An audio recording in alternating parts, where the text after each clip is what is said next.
हाँ जी स्टूडेंट, अभी जो क्वेश्चन है अपने पास में एक्सरसाइज 1.2 का क्वेश्चन नंबर 5 है और क्वेश्चन ये है कि चेक विदर 6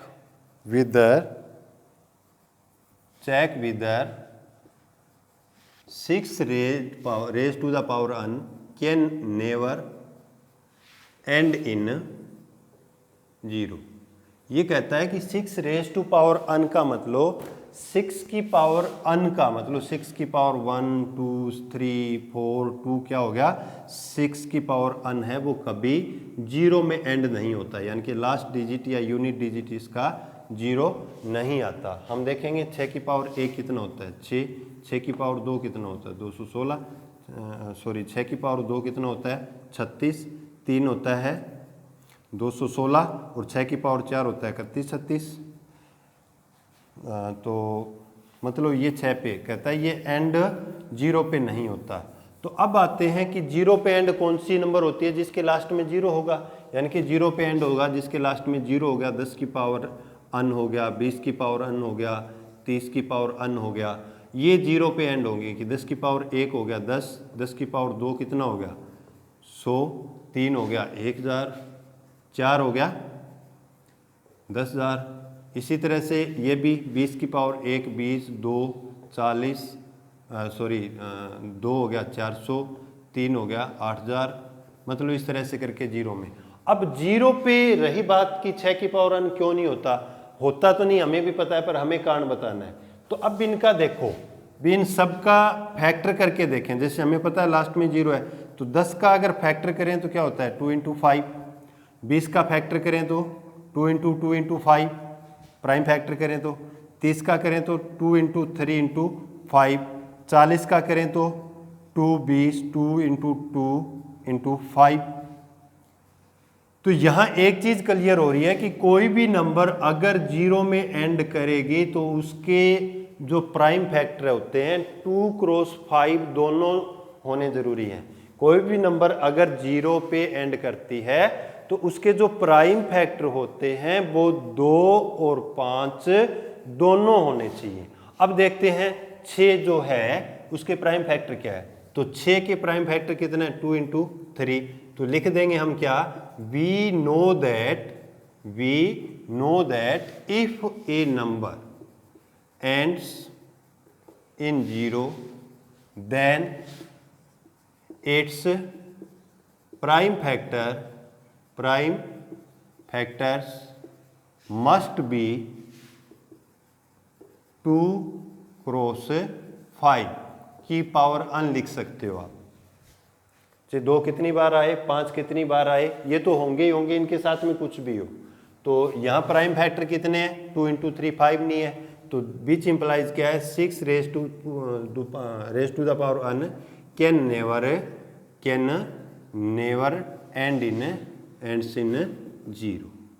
ठीक है जी, क्लियर है। अभी नेक्स्ट क्वेश्चन देखते हैं। नेक्स्ट क्वेश्चन में ये कहता है कि कुछ पैटर्न दिया है इसने और कहता है कि प्रूव करो कि ये कंपोजिट नंबर है। अब रही बात कंपोजिट की और प्राइम की, तो कंपोजिट को थोड़ा सा देखें। जैसे अपना इवन नंबर होता है वो क्या होता है 2 से डिवाइड 2 4 6।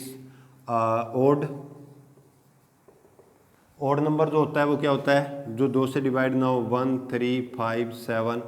और फिर आता है प्राइम का मतलब जिसके 2 ही फैक्टर हो। सबसे छोटा प्राइम नंबर, प्राइम को ये कह सकते हैं कि जो खुद को छोड़ के किसी से डिवाइड ना हो, तो सबसे छोटा होता है प्राइम 2, फिर 3 5 और 7, ये हो गया। फिर आता है कंपोजिट नंबर क्या होता है, कंपोजिट नंबर का मतलब होता है which has more than 2 factor, जिसके 2 से ज्यादा फैक्टर हो। तो सबसे छोटा कंपोजिट नंबर क्या हो जाएगा 4, क्यों, और फिर 6, फिर 8 9 10। क्लियर हुआ। अब आपके माइंड में ये होगा कि यहाँ पे एक नंबर नहीं आया 1 भी, 1 अगर प्राइम भी नहीं है कंपोजिट भी नहीं है, तो देखिए नोट में ये चीज याद रख लें कि 1 is neither prime NOR composite. 1 है वो ना तो प्राइम है और ना ही कंपोजिट है, क्योंकि प्राइम नंबर की डेफिनेशन ऐसे है कि जिसके 2 फैक्टर हों। भी प्राइम नंबर का जैसे 2 का फैक्टर करें 1 इंटू 2, 2 फैक्टर है। 3 का करें हमें पता है 1 इंटू 3। अब 1 का फैक्टर करेंगे तो 1 का क्या फैक्टर हो गया, 1 ही होगा। तो जिसके 2 फैक्टर हो वो हो गया अपना प्राइम नंबर, और मोर देन 2 फैक्टर है तो वो हो गया कंपोजिट। और जिसका 1 फैक्टर है यानी कि 1 के 2 फैक्टर नहीं है तो 1 है वो नाइदर प्राइम नोर कंपोजिट। इसी तरह से कई बार ये डाउट हो जाता है कि व्हाट इज जीरो। भी जीरो है, जैसे नंबर लाइन लेते हैं कि जीरो है वो प्लस का है या माइनस का।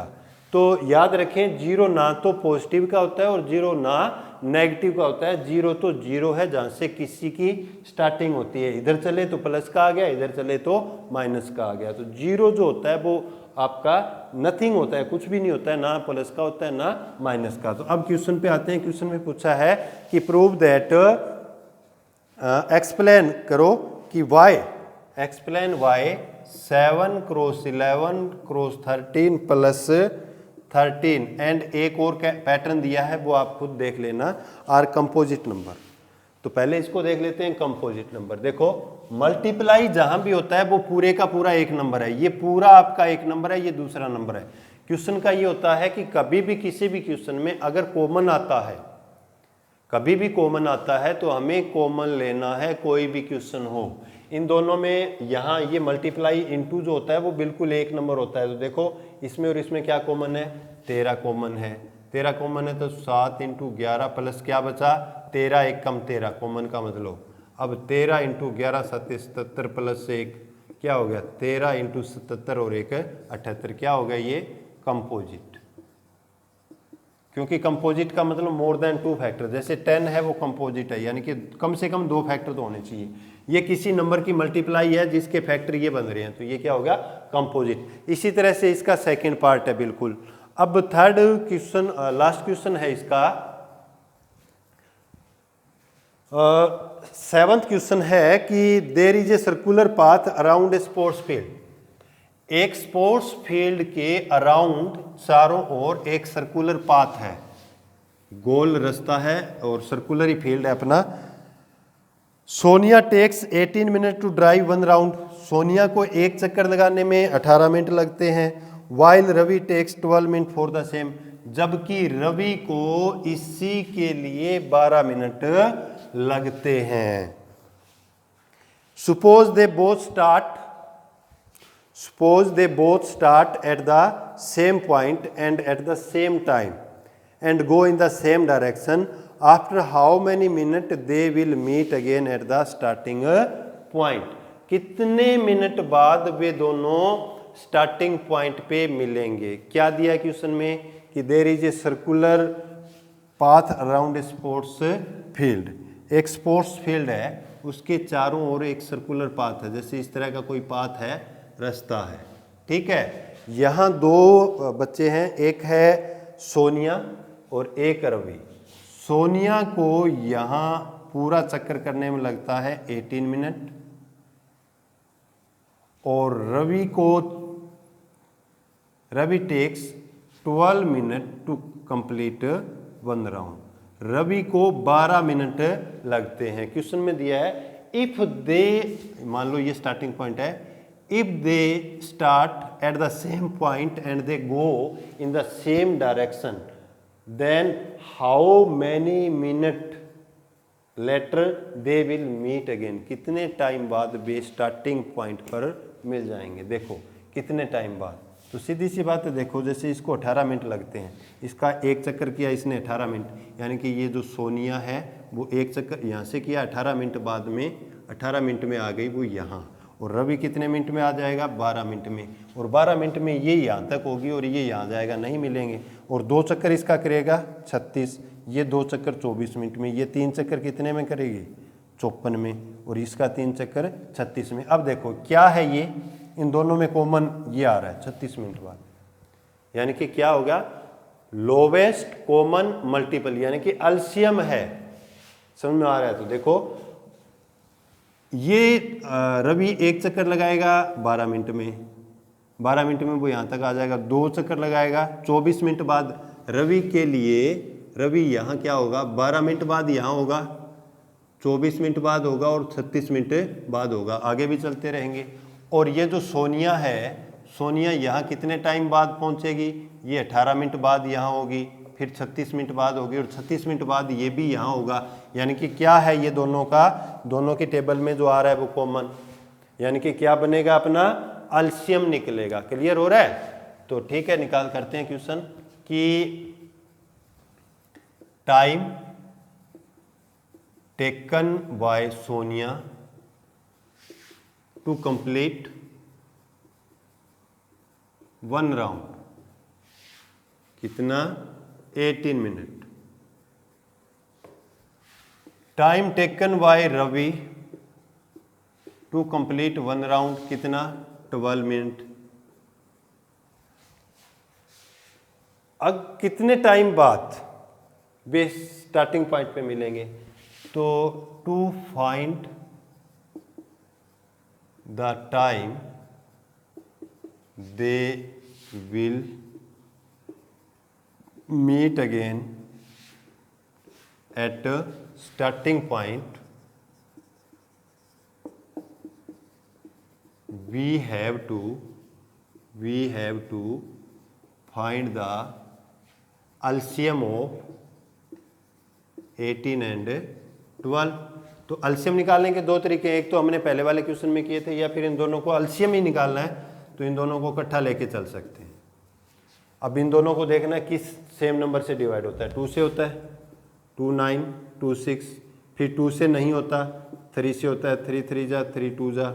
अब तो या तो 3 से होता है या 2 से होता है, तो करने की ज़रूरत नहीं है, इतना ही छोड़ दो। तो अल्शियम क्या है इसका, 2 × 3 × 3 × 2। वैसे तो हमने निकाल दिया था, 2 3 जा 6, 3 जा 18, 2 जा 36। तो therefore after 36 minute they will meet again at a starting point। Clear है स्टूडेंट? होप आपको समझ में आया होगा। तो इस वीडियो में इतना ही। अगर आपको समझ में नहीं आता है तो आप कमेंट कर सकते हैं, पर्सनल नंबर पे कांटेक्ट कर सकते हैं कि हमें ये क्वेश्चन समझ में नहीं आया, तो मैं आपको सोल्व करके फिर दोबारा कोशिश करूँगा। तो इसी के लिए have a nice day, thank you.